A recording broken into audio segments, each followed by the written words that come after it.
भजनलाल सरकार में मंत्री किरोड़ी लाल मीणा आज टोंक पहुंचे हैं। टोंक जिले में समराता हिंसा के आरोपी नरेश मीणा सहित अन्य से मुलाकात की। बता दें कि नरेश मीणा ने राजस्थान उपचुनाव मतदान के दिन एसडीएम को थप्पड़ मारा था। दरअसल राजस्थान के टोंक जिले में 13 नवंबर को देवली उनियारा विधानसभा उपचुनाव के दौरान निर्दलीय प्रत्याशी नरेश मीणा द्वारा समराता गांव में एरिया मजिस्ट्रेट अमित चौधरी के थप्पड़ कांड के बाद हुए उपद्रव, आगजनी, पथराव और पुलिसकर्मियों से मारपीट के बाद सियासी पारा लगातार गरमाया है। बुधवार को मंत्री किरोड़ी लाल मीणा पहले टोंक जिले में बंद आरोपी नरेश मीणा और अन्य आरोपियों से मुलाकात किए। फिर इसके बाद गृह राज्य मंत्री जवाहर सिंह बेडम के साथ समराता गांव पहुंच ग्रामीणों से चौपाल लगाकर समस्याओं को सुना। इस दौरान बीजेपी जिलाध्यक्ष अजीत सिंह मेहता सहित कई भाजपाई नेता मौजूद रहे।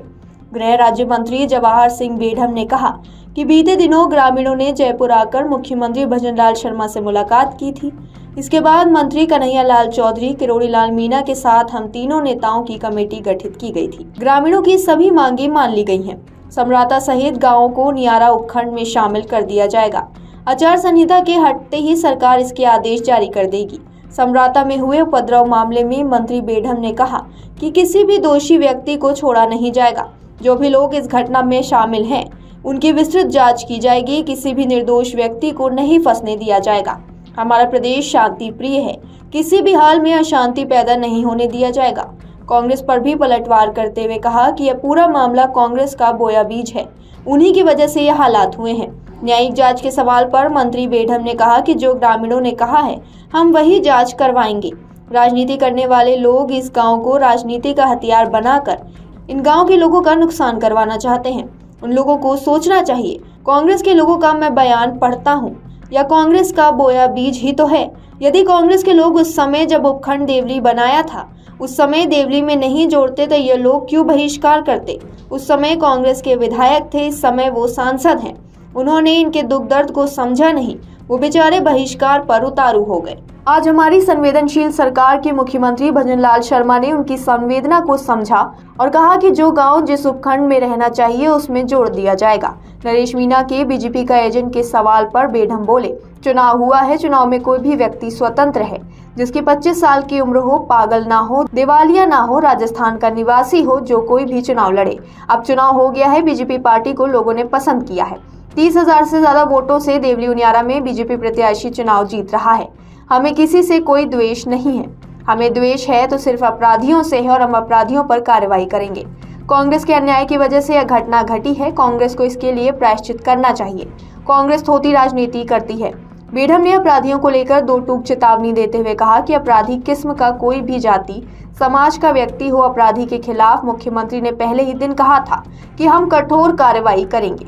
संगठित अपराध करने वाले लोग या रोजाना के अपराध करने वाले लोग हों या तस्करी करने वाले लोग हों या फिर गुंडागर्दी करने वाले लोग हों, उन पर कार्रवाई करने के लिए हम संलिप्त हैं। इससे पहले डॉक्टर किरोड़ी लाल मीणा ने जेल में नरेश मीणा से मुलाकात के बाद मीडिया से कहा कि 28 गांव हैं, या पिछली सरकार की बीमारी है या पुरानी बीमारी है जिसे हम मिटा रहे हैं। इनको उनियारा में भेज रहे हैं। डूंगरपुर मामले का जिक्र करते हुए कहा कि गहलोत सरकार ने तब कोई मुआवजा नहीं दिया, लेकिन हमारी सरकार संवेदनशील सरकार है, हम पाई पाई का मुआवजा देंगे। नरेश मीणा से मैंने ज्यादा बात करना उचित नहीं समझा। मैं घटना स्थल पर पहले ही जा चुका हूँ, आज फिर जा रहा हूँ। मुझे घटनाक्रम की पूरी जानकारी है। जेल के अधिकारी भी मौजूद रहे, इसलिए कोई गोपनीय बात भी नहीं कर सकते थे।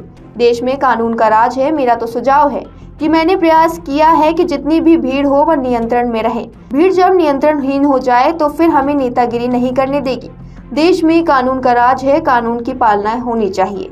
प्रशासन भी लोकतंत्र का हिस्सा है, उसके साथ हाथापाई नहीं होनी चाहिए। सचिन पायलट और कांग्रेसियों की बयानबाजी पर किरोड़ी ने पलटवार करते हुए कहा, उन्हें सड़क पर उतरना चाहिए था, वो बैठे बैठे ही बयान देते हैं।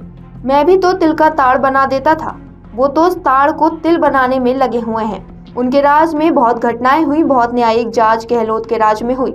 उनका मुझे पता है क्या नतीजे आए हैं, सारी लिस्ट मेरे पास है। गहलोत सरकार ने सारी की सारी जुडिशियल इंक्वायरी दफन कर दी है, फिर भी मैं गाँव जा रहा हूँ। हमारी सरकार संवेदनशील सरकार है। गांव वालों को एक सुई तक की भरपाई हमारी सरकार कर रही है। जुडिशियल इंक्वायरी भी करवा लेंगे अगर गांव वाले चाहे तो।